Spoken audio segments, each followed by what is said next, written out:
บายดีพี่น้องกินข้าวได้เมื่อคืนกินข้าวเลยมื้อนี้กินข้าวพี่น้องมาเร็วเนี่ยกินโค้งได้มื้อนี้เลย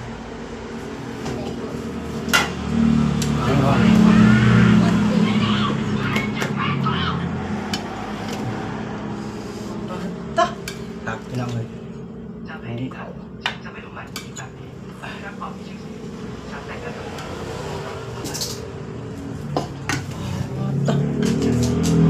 น้องพี่น้องไปเขาน่าเลยจะเห็นนะ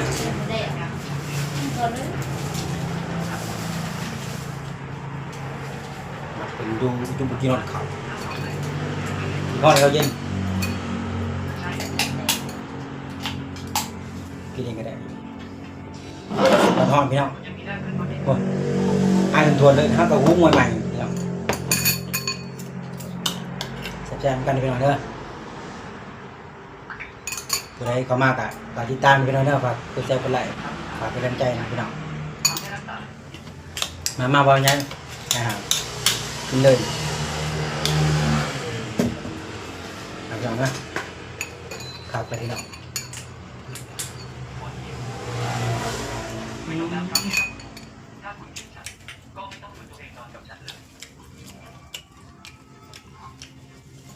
แยกสีจะส่งผลกระทบต่อพัฒนาการของเด็กได้ง่ายเขารู้สึกถึงความไม่ลงรอยในพ่อแม่จะรู้สึกเขารู้สึกจากที่พ่อแม่จะมีความเศร้ามากขึ้น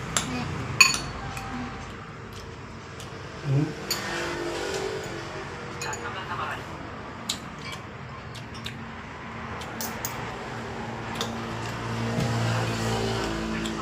ฉันจะทำใหม่อีกครั้งไม่ต้อง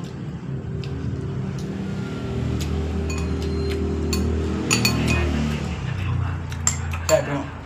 จะไม่กินอาหารเช้าผู้หญิงทานข้าวไม่ค่อยได้แต่ไม่ลงไปข้างล่างอาจจะเข้าบ้านเลยไม่ได้นอนลืมของ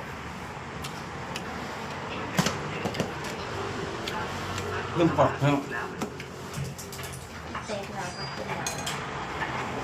เราก็จักบาทพี่น้องไปนอนหลับลืมมาแล้ว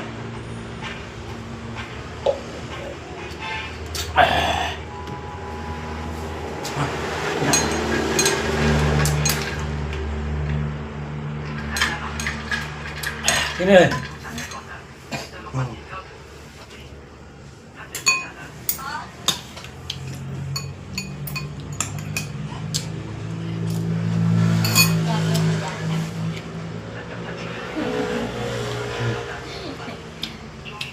ไม่ได้กับรึไม่เอาไม่ได้กับเนาะรถหุ่นไม่อยากเป็นอยากเป็นแต่เดิมก็ไม่ได้เดิมไม่แต่เนี่ยเดิม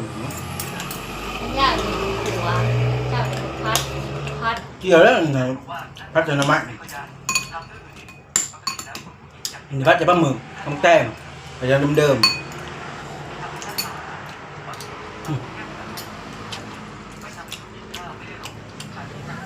มีอะไรเริ่มแล้วก็ให้ใหม่เลยแล้วก็เริ่มมาอย่างนั้นพอที่มันจะวุ่นจริง